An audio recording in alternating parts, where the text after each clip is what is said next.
あなたの周りに、なぜか一緒にいると心が落ち着かず疲れたり、負の雰囲気をまとった人はいないか。言葉にできない違和感。繰り返されるモヤモヤ。表面的には普通でも、なぜか心がすり減る関係。それは、あなたの感性が告げる、危険信号、なのだ。私は人生で、数えきれぬほど多くの人間と出会ってきた。そしてある時気づいた。運を奪い、周囲の人まで不幸にする者には決まった共通点があると。本日は、縁を切るべき性根が腐った人。そんな危険人物の見極め方を、私の経験から語ろう。どんな人と関わるかで人生は大きく変わる。だからこの話が、あなたの人生を豊かにすると確信しているよ。第一章、利で顔を変え、義を売る者。利とは、使い方を誤れば人の心を腐らせる危険な力だ。それに心を支配された人間は、信頼も友情も、まるで不要な荷物のように投げ捨てるようになる。私はこれまで何百人という人間と関わってきたが、最も避けるべきは、得か損か、で態度を決めるものだった。その者たちは、地位ある人間には笑顔で頭を下げ、弱き者や得にならぬ相手には目も合わせず冷たくあしらう。そういう人間の口から出る言葉には誠がない。笑顔には温度がなく、目の奥には打算しかない。手のひらは常に計算の上に置かれている。義とは、己の魂と向き合う誇りだ。誰が見ていようと、胸を張って、正しい、と言える行いを選ぶこと。利のために義を売る者は、いずれ自分自身をも安売りするようになる。だから私は言う。そういうものとは迷わず距離を取りなさい。あなたの心と人生を守るために、利によって人との接し方を変える者は、見た目には社交的に見えても、その心の奥には深い冷たさと計算が宿っている。私はある夜会で、まさにそれを目の当たりにした。高い地位を持つ者には、満面の笑みで酒を注ぎ、声のトーンまで変えてこびへつらう。一方で、名もなき者には一別すらくれず、会話どころか、存在すら無視していたのだ。その光景を見た私は、心の奥に強い警戒を抱いた。この男にとって、人間とは、敬う対象ではなく、利益を引き出すための駒に過ぎない。そういうものが放つ空気には、誠も、優しさも、感謝も存在しない。そして最も恐ろしいのは、あなた自身も、その空気に慣れてしまうことだ。触れ続ければ、心の繊細さは鈍り、ぬくもりや敬意の感覚までもが、失われていく。だから私は言いたい。義なき者と交わってはならぬ。あなたの魂を守るために、迷わず距離を取りなさい。利を優先し、義を軽んじる者は、一見すると賢く、世渡り上手に見えるかもしれない。だが私は、それがいかにもろく危ういものかを、何度も見てきた。そのようなものは、必要な時だけ近づき、利益が見込めなくなれば平気で背を向ける。そして、人を道具のように扱うことで、自分自身の人間性すらも削っていくのだ。最初は華やかに振る舞い、周囲を引きつけるが、やがて人々は気づく。その笑顔の裏には誠がなく、その言葉にはぬくもりがないことに、信頼は消え、人は離れ、孤独が訪れる。その末路は、どれだけ財や名声を得ていようとも、決して心満たされるものではない。あなたがそうしたものと交わり続ければ、その毒は静かにあなたの感性を蝕む。人を信じる心が鈍り、感謝や礼節を軽んじるようになる。だから私は言う。義を売る者とは、いかなる理由があろうと縁を切れ。それが、誠実な人生を歩む者の絶対的な掟なのだ。第二章、常に否定を吐き、心を曇らせる者。私がかつて見た中で、最も人の心を蝕むのは、常に否定から入る者だった。話しかけても、無理だ、できるわけがない。相談しても、それは甘い。現実を見ろ、と返ってくる。彼らの口から出る言葉には夢も希望も光もない。なぜか、それは彼ら自身が自分を信じていないからだ。否定ばかりを繰り返す者は他人を批判しているようで、実は自分の弱さと向き合えていないだけなのだ。だからこそ自分以外の誰かが何かに挑もうとする姿を見ると、心の奥底で苛立ちを覚え、それを否定せずにはいられなくなる。私はそれを心の曇りと呼ぶ。否定を吐く者は自らの心の境を汚し、そしてその曇った鏡で他人を映そうとする。その姿はまるで明かりのない部屋で色を語ろうとするかのようなものだ。そういうものと関われば、あなたの中の光まで曇らされてしまう。私はかつてある青年と出会った。彼は非常に聡明で努力家だったが、いつも口を開けば、でも、無理です。それは違います。と返ってくる。私は不思議に思い、彼に尋ねた。なぜ、そんなに否定ばかりを口にするのか。彼はこう答えた。失敗するより、何もしない方がましなんです。と、私はその言葉に深い悲しみを感じた。否定から入る者は、自ら挑戦の機会を奪っている。さらには、周囲の成長や希望までも摘み取ってしまうのだ。人間は、言葉によって現実を作っている。否定の言葉は、自分自身の心を曇らせ、同時に他人の心まで暗くしてしまう。あなたの周りにもいないだろうか。常に何かにケチをつけ、人の情熱に冷水を浴びせる者が、そういう人間のそばにいると、挑戦する気力が失われ、心が次第に曇っていく。私は言いたい。否定ばかり吐く者とは、心の距離を置きなさい。否定ばかりを口にする者と関わっていると、あなたの心は確実に消耗していく。最初は、意見の一つ、と聞き流せていたものが、気づけばあなたの考えや感情に影を落とし、やがて自分の可能性さえ疑い始めてしまう。それが否定の持つ毒だ。人は希望や理想を語ることで前に進める。そこに火や水を浴びせ続ける者は、あなたの人生にとって障害でしかない。否定ばかり吐く者の心には光がない。その影は関わる者の心にまで広がっていくのだ。私はかつてそうした人間と距離を置いたとき、初めて深く呼吸ができたような感覚を味わった。あなたが人生を前向きに歩みたいのなら、心の中に光を持つ人と付き合いなさい。否定を手放し、肯定の言葉に囲まれなさい。そして、いつも否定から入るものとは、たとえ情があっても、その関係を断つべきだ。それがあなたの魂を曇らせぬ、唯一の方法なのだ。第3章、嘘を軽んじる者。私が人生を通して断言できるのは、嘘を軽んじる者と関わってはならぬ、ということだ。人は誰しも、小さな嘘をつくことがある。だが問題は、その嘘をどう扱うかだ。このくらいなら大丈夫だろう。本当のことを言うと面倒だから。そんな軽い気持ちで疲れた嘘が、どれだけ多くの信頼を壊してきたか、あなたは知らないだろう。私はかつて、ある男と仕事を共にした。彼は場をつなぐための嘘を平然と口にしていた。任せてください。やっておきます。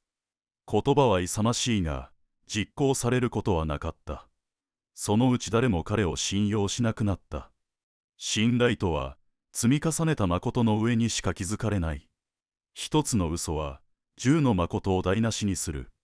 そして厄介なのは、嘘を軽んじる者は、自分が嘘をついていることすら、いつしか忘れてしまうということだ。それほど嘘とは、人を堕落させるものなのだ。私は過去に、嘘を習慣のように口にする者を何人も見てきた。彼らは最初こそ人当たりがよく、場を和ませるように見えるが、その内実は非常に危うい。小さな嘘が積み重なれば、やがて何が真実で、何が虚偽か、本人すらわからなくなる。私はある若者にこう語った。誠実は日々の鍛錬、嘘は心の怠けだ。と、嘘をつくことが癖になると、心に緊張感がなくなり、自分への信頼すら揺らぎ始める。やがては、この程度なら、ともまかし、真剣な場面でも、軽々と虚偽を交えてしまう。そして恐ろしいのは、その姿勢が、周囲の人間にも伝染していくことだ。あなたが嘘を軽んじる者と長く過ごせば、正直でいることが滑稽にすら思えてくる。信頼とは、真実のやり取りでしか育たない。そこに一点の虚偽が混じれば、関係は静かに崩れていく。だから私は言う。嘘を癖にした人間とは、深く関わるな。嘘を軽んじる者と関わるということは、あなたの人生に見えぬひび割れを刻み込むことに等しい。最初は小さな違和感に過ぎないかもしれない。ちょっと話を持っているだけだろう。このくらい、誰でも言うことだ。だが私は、それを放置することの危険性をよく知っている。嘘に対して寛容になると、やがて真実が色あせ、何が正しいか分からなくなっていく。人との関係も、会話も、互いの信頼も、すべては、言葉、媒介として成り立っている。その言葉が、信用できぬものとなったとき、すべての土台が揺らぎ始めるのだ。嘘に囲まれて生きることほど、心を消耗させるものはない。だから私は言う。たとえ些細な嘘であっても、それを平気でつけるものとは距離を置きなさい。それがあなたの誠実を守るということだ。真実を大切にする者こそ、本当に信じ合える仲間を得られるのだ。第4章、他人の不幸を笑い、陰で口を汚す者。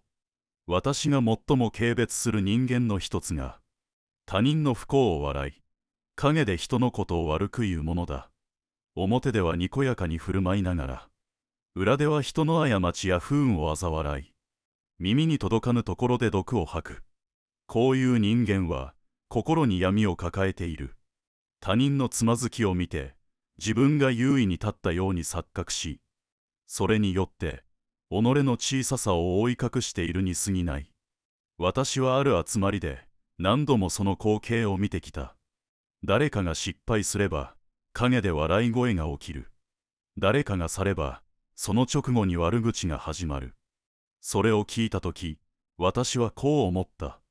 この場にいる限り、私もいつか同じように扱われる。と、他人の不幸に喜びを覚える者は、自分の中に誇れるものがない証だ。そういうものは、どんなに言葉を飾ろうとも、心の根が腐っているのだ。私は、そのような人間とは一切交わらぬ。私はある男を思い出す。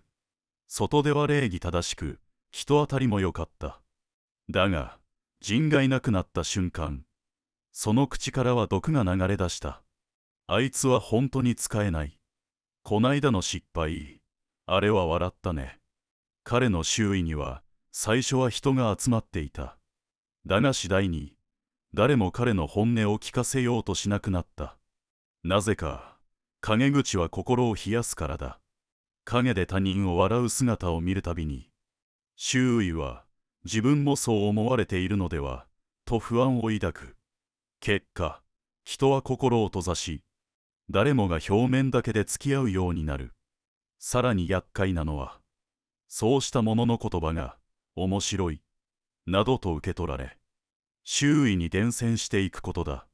悪意は、笑いという仮面をかぶるとき、最も人を傷つける。私は言いたい。他人を貶めて笑う者のそばでは、あなたの感性までもが鈍くなっていく。だから私は断言する。他人の不幸を笑う者とは、関係を断て。他人の不幸を笑い、陰で人を貶める者と、共に過ごすということは、知らぬうちにあなたの魂が蝕まれるということだ。最初は、軽口だ、悪気はないさ、と聞き流しても、その毒は少しずつ、あなたの心に染み込んでいく。私はかつて、誠実だった青年が、そうした環境に長く身を置いた末、他人の過ちを笑い話にし始めたのを見た。彼の口調は軽く、語る内容は冷たかった。かつての彼にはなかった顔だ。言葉には力がある。誰と何を語るかは、あなたの人間性を決定づける。毒を吐く者と交わっていれば、その毒があなたの思考に根を張り、知らぬ間に心が濁ってしまう。そして一度濁った心は、清めるのに長い時間がかかる。最も恐ろしいのは、そういう言葉の場に慣れてしまうことだ。それが日常となれば、あなたの誠実さは、もはや息を潜めるしかない。だから私は言う。他人の不幸を喜ぶ者、陰で悪意をばらまく者とは、どれほどの縁があろうと断ち切れ。それが、誇りを持って生きるための道だ。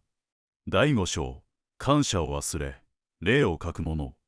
人として最も大切なことの一つは、ありがとう、と素直に言える心だ。感謝を忘れ、礼を欠く者は、どんなに能力が高かろうと、どんなに立派な肩書きを持っていようと、私は信用しない。なぜなら、その人間の根が貧しいからだ。私はかつて、成功を収めたある男を見た。彼は部下に対しても、取引相手に対しても、一度たりとも感謝の言葉を口にしなかった。仕事だからやって当たり前だ。彼はそう口にしてはばからなかった。だが時が経つにつれて、周囲の人間は彼から離れていった。人は誰しも感謝されたい生き物だ。小さな一言に救われ、一つの礼に心を温める。それを怠る者には、いずれ誰も力を貸さなくなる。私は確信している。感謝を忘れる者は、人としての品を失う。だからこそ、そういう者とは、なるべく早く距離を置くべきなのだ。私は若い頃、旅先で道に迷ったことがある。日も暮れかけ、不安と焦りに駆られていたとき、一人の老人が、大丈夫か、と声をかけてくれた。その優しさが、どれほど心に染みたか。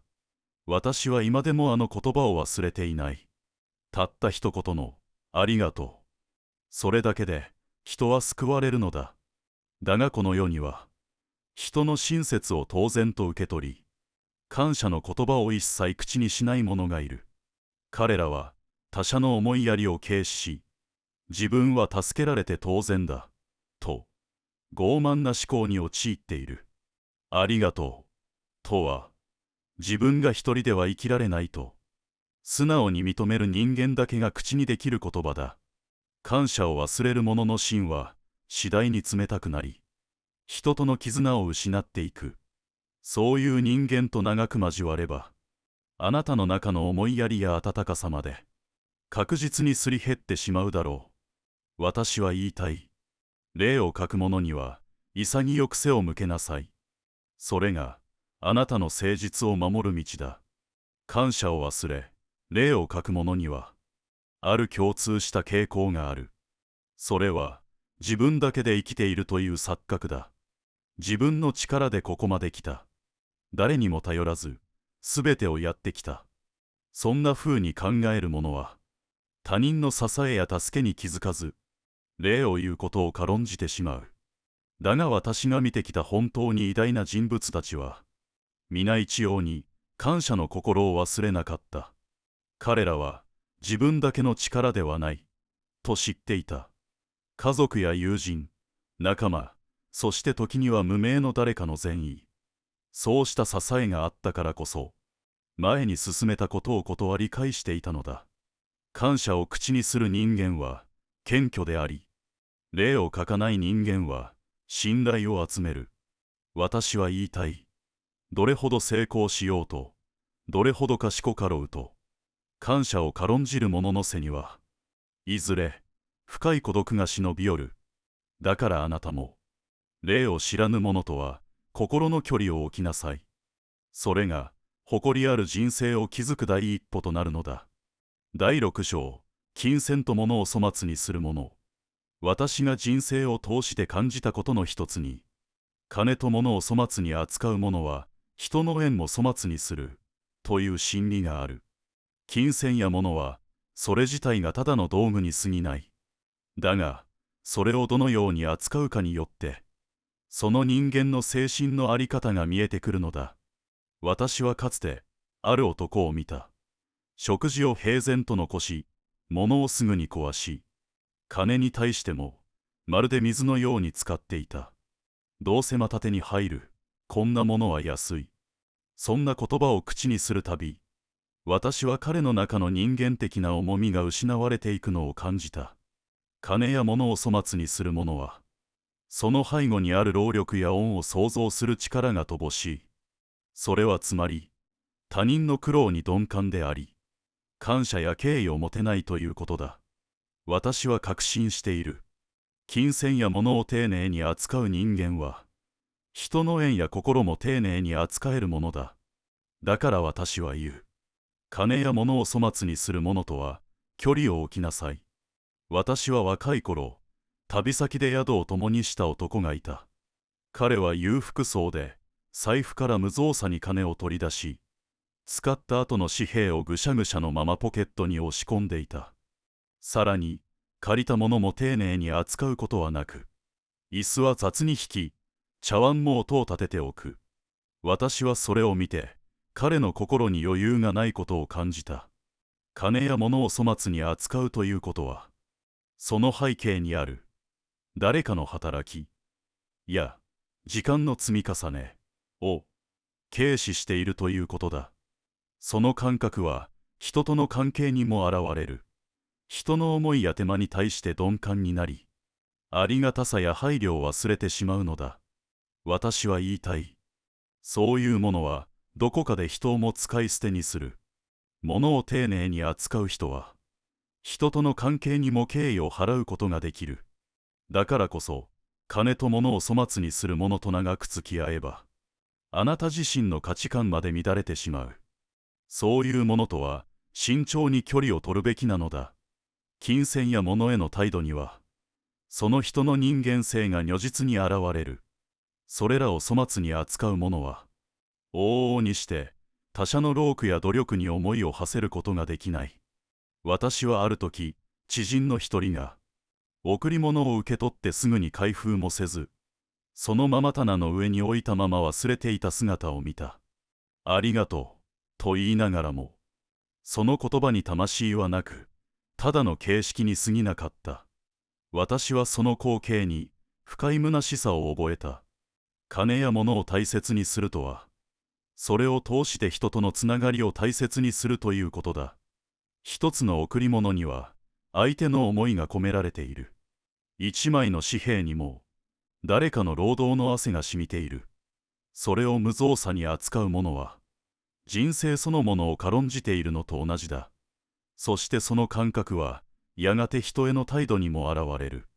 私は言いたい。金と物を粗末にする者と長く付き合えば、あなたの感性と誠意まで曇ってしまう。だから、そういうものとは心を離しなさい。第7章、責任を取らず言い訳ばかりの人。私がこれまで出会った中で、最も信頼を受けなかったのは、何か問題が起きたとき、すぐに言い訳をする人間だった。でも、あれはこういう理由があって、私は悪くない。あれは誰それのせいだ。そんな言葉が口癖のように出てくるものに、私は一切の誠意を感じたことがない。言い訳とは、自分の過ちや未熟を認めたくない心の表れだ。それは責任から逃げ、成長の機会を拒む行為に他ならない。私はかつて、ある男と仕事を共にした。彼は失敗するたび、周囲に理由を押し付けた。聞いてなかった。タイミングが悪かった。挙句の果てには、そもそも無理な話だった。という始末だ。そのうち誰も彼に信頼を寄せなくなった。責任を取るという行為には、覚悟がいる。だがその覚悟があってこそ、人は他人から尊敬されるのだ。言い訳ばかりの人間と関わっていては、あなたの中の誠実さも、いつしかすり減ってしまう。私は言いたい。責任を取らぬ者とは、心を通わせるな。責任を取らない人間には、ある種の共通点がある。それは、失敗を恥としか捉えられないという点だ。彼らは自分の過ちを認めることを恐れ、すぐに外に理由を求める。タイミングが悪かった。条件が悪かった。聞いてなかった。その口実は尽きることがない。だが私が尊敬してきた人物たちは皆違った。どれだけ不利な状況でも自分の足元を見つめ、まずは私の責任だと言えた人たちだ。私はある若者にこう言ったことがある。失敗を恐れるな、言い訳を恥じよう。と。人は過ちからしか学べない。だが言い訳を口にした時点で、その学びの扉は閉ざされてしまう。言い訳とは、成長を拒む魔の言葉だ。言い訳をし続ける人間のそばにいると、あなたも次第に、どうせ自分も悪くない。と、責任感のない思考に染まっていく。私はそれを何度も見てきた。だからこそ言うのだ。そういうものとは、なるべく早く距離を取りなさい。責任を取らず言い訳ばかりをする者は、人生の大切な機会を自ら逃しているということに気づいていない。なぜなら、責任を引き受けるという行為こそ、人間を大きく成長させる唯一の道だからだ。自らの非を認めることは勇気がいる。それは自尊心が傷つくように思えるかもしれない。だが、本当に心が強い人間とは、自分の未熟さを受け入れ、それを糧に変えられるものなのだ。私はかつて、ある青年にこう語った。人は間違える生き物だ。だが言い訳をした瞬間に、その間違いが、癖に変わる。と、人は口にした言葉によって、心の方向を決める。言い訳をする者は、自らの過ちを、他人の問題にしてしまう。その瞬間から内省は止まり、成長の火は消える。そしてそういう人間のそばにいると、あなた自身の中の責任感や誠実さも摩耗してしまう。だから私は言いたい。言い訳ばかりのものと交わるな。それは自らの魂をなまらせることに他ならないのだ。第8章、悪意のない無責任なもの。人を傷つけるのは何も悪意だけではない。むしろ悪意のない無責任さの方が時に深く静かに人を傷つけることがある。私は過去にある男と関わった。彼は明るく愛嬌があり、誰にでも気さくに接する人物だった。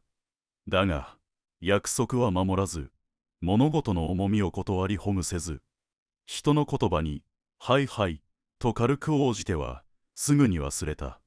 彼に悪気はなかった。むしろ本人は人に優しくしていると思っていたようだった。だが私は言いたい。悪気がないは免罪符にはならない。人の信頼は誠実な積み重ねの上にしか成り立たない。どれだけ笑顔で接しようと、責任を果たさなければその言葉は空虚なものになる。そして恐ろしいのは、こうした無責任なものが周囲に、まあ、いいか、の空気を伝染させることだ。結果、全体の秩序が乱れ、誰もが信頼できぬ場が生まれる。私は断言する。悪意のない無責任も害をもたらすのだ。だからこそ、そういうものには距離を取れ。悪意のない無責任なものは、一見すると善人に見える。柔らかな物腰、軽快な返事、場を和ませる笑顔。だが、私はそうした人物ほど注意が必要だと感じている。なぜなら、彼らは約束を守らず、期待に応えず、肝心なところで責任から逃げる。しかも、自分ではそのことに気づいていない。忙しかったんだ、そんな大事じゃないと思って。そう言って軽く流すその態度が、どれほど相手を失望させるか、まるで想像していない。私はかつて信頼していたある人物に、重要な段取りを任せたことがある。彼は明るく、大丈夫、と引き受けた。だが当日、肝心の手配を忘れていた。悪気はなかった、と何度も繰り返したが、私の心には思い詰めたいものが残った。善意と誠実は別物だ。いくら人に優しくしていても、責任を果たさなければ、それはただの自己満足だ。私は言いたい。無責任な善人は、周囲を静かに壊していく。そういうものには、警戒を怠るな。悪意のない無責任なものと関わると、気づかぬうちにあなたの感覚も鈍っていく。彼らの言葉は柔らかく、雰囲気は良い。だが、その背後には、責任感が決定的に欠けている。それは、何かを任せた時に現れる。やっておくよ、と言って忘れる。大丈夫、と言いながら確認しない。任せて、と言って他人に頼る。一つ一つは小さなことかもしれない。だがそれが積み重なると、人はその人物に対して信頼を寄せられなくなる。私はかつて、そういう人物の言葉に何度も裏切られた。だが、その度に、まあ仕方ないか、と自分をごまかしていた。だがある時気づいた。この人と一緒にいると、自分も誠実でなくなっていく。と。責任とは、結果を引き受ける覚悟のことだ。それが欠けていれば、どれだけ明るく、親切そうでも、その関係には、深みも信用も生まれない。だから私は言いたい。悪気のない無責任なものとは、断固として距離を取りなさい。それが、誠実な人生を貫くための道なのだ。これまで語ってきたように、私が人生で出会った、関わってはならぬ者たちは、すべて自らの在り方によって、他人の心と人生を乱す存在であった。陰で口を汚す者、霊を欠く者、金や物を粗末にする者、責任から逃げ、言い訳ばかりの者、そして無責任で感情的に人を支配する者、これらの者と関わっていると、知らぬうちにあなたの中にあった光までもが曇っていく。人は環境によって作られる。あなたの幸福や人生は、誰と共に生きるかで大きく変わるのだ。私は断言する。誠実なる者と共にあれば、あなたの言葉は澄み、思考は深まり、心は温かくなる。人は一人では生きられない。だからこそ、誰と歩むかを慎重に選びなさい。関わってはならぬ者とは、毅然と距離を取れ。